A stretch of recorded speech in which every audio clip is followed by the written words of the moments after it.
ภาพบรรยากาศการไปบริจาคเครื่องมาฝากตะโอยเนาะเพื่อนเดียวนี่16 คน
ไปอยู่ผักมันนิดสิเนี่ยตะก้องเนี่ยตะก้องนะยุ่งเปลือกสวย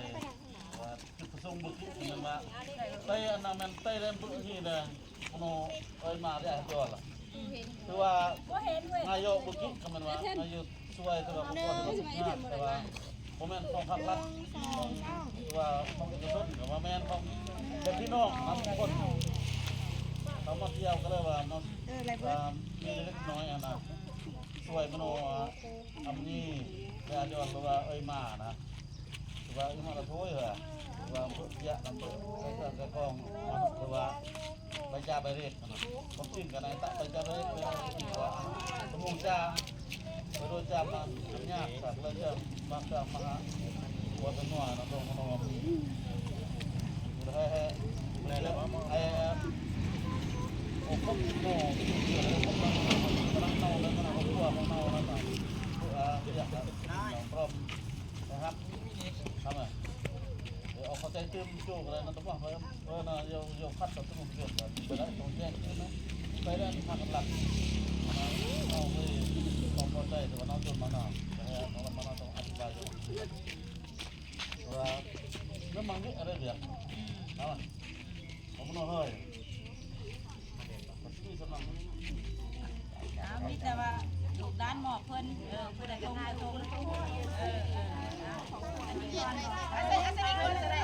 เขาสักการดูแต่ตรง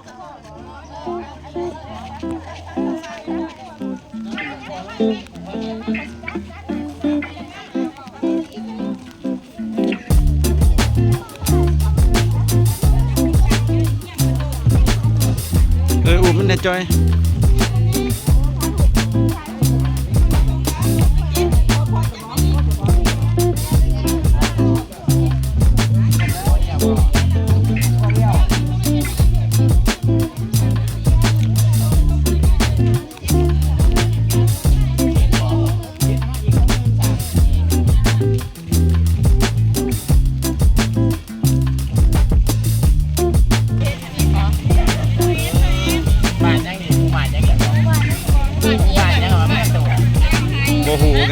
บ้านยังไง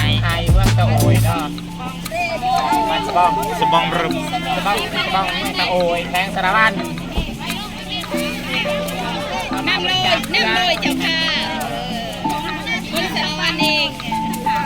สร้างนาเจ้าภาพเด้อแทงสารวัตรนาเจ้าภาพแทงเจ้าประสานเลย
ขนมย่ายได้ขนมเอามาย่ายก็ได้ลูกย่ายลูกขนมให้ได้พี่ลูกขนมไม่ย่ายให้ขนมมาพี่ลูกขนมหันมาพี่มาไปไล่มากินขนม เสื้อแดงพวกนั้นสูบยาเสื้อแดงเนาะ มาเอาขนมจ่ายได้ขนมเล็กน้อยญี่ปุ่นจ่ายได้ดีคัดฟองนั่นก็จะ ก็ให้คัดให้ของเลยเด้อจะไรเพราะว่ามาเพราะว่าอยากได้บุญเพราะว่าอยากได้โทษนะเป็นยังเขากระจัดเพราะว่าเขาจ่ายมาเขากระจายตะปูนี่เด้สี่ขวดจะไปสี่หายไปจะไปสี่หายจะมาอย่างขวด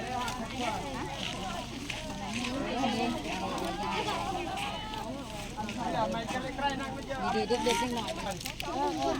นี่ขนมร้านนี่ได้หน่อย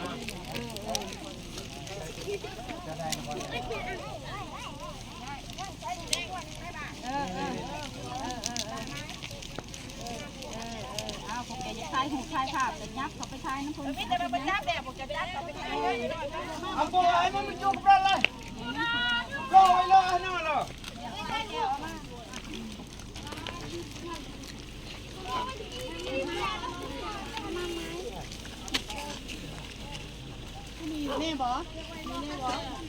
มาแม่เมียเพิ่นนะน้ำกันน้ำก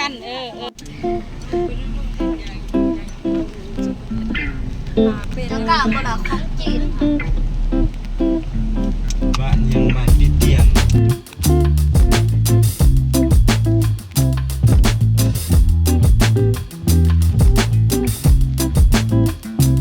แก้ว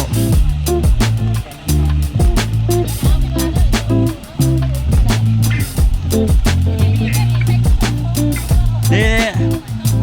16 คนอยู่นี่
อยากให้มีปัญหาหลังถูกเข้าใจไปนะว่าจะไม่ต้องวนนั่นไรพวกพวกนี้ก็ได้ทั้งเมืองเข้ากระแจงเพิ่นเรียบร้อยแล้วทั้งกลุ่มเข้ากระแจงเนาะวิตาบาให้ทำมา4 ขวด 5 ขวดกับจัดมา5 ขวดแล้ว5 ขวดจัดมาให้พวกเข้าไปมอบให้เด้อ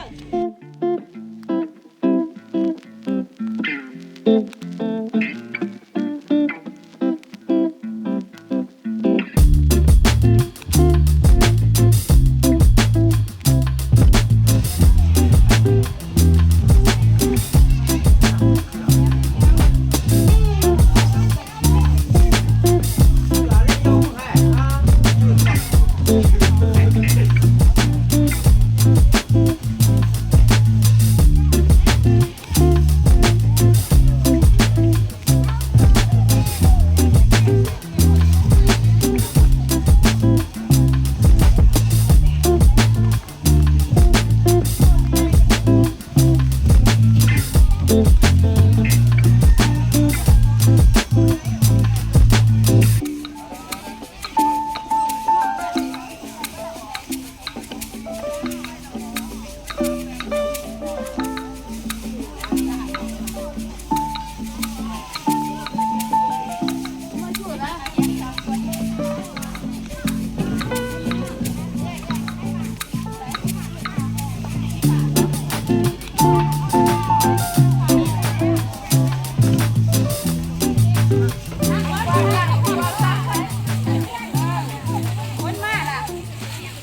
ได้ป่ะ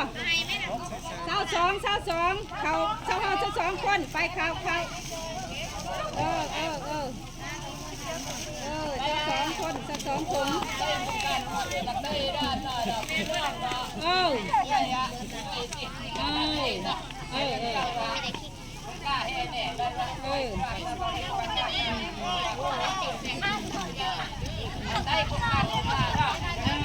บ่แม่นคุ้มกาคุ้มการ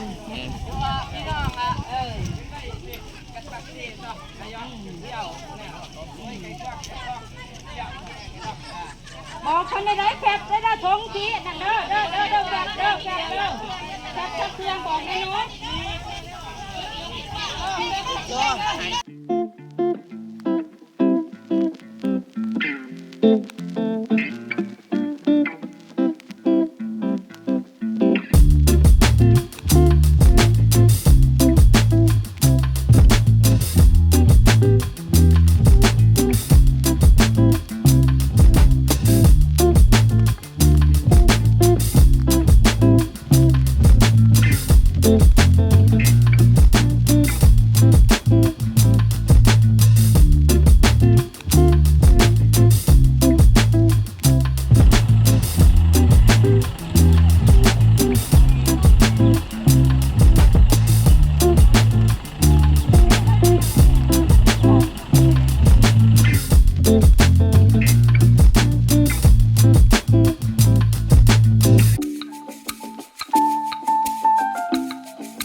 พ่อใหญ่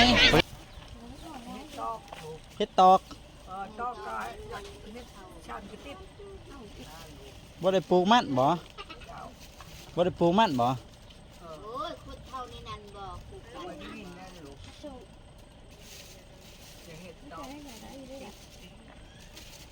ยามหนาวอยู่บ่เขตนี่หนาวบ่ หนาวแล้ว หนาวแห้งบ่ แม่กินเสื้อกับบุหมี่ยังกับบุหมี่มันเป็นไม้เถื่อน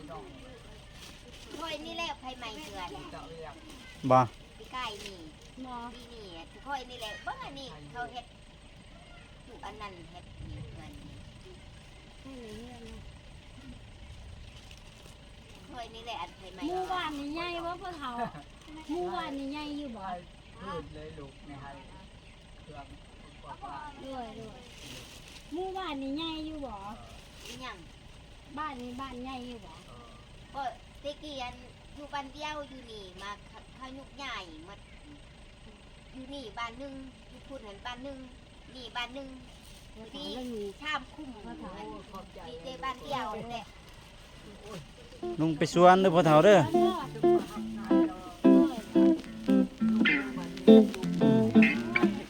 บัดหนาวมาเฮาสิเอาเสื้อกันหนาวมา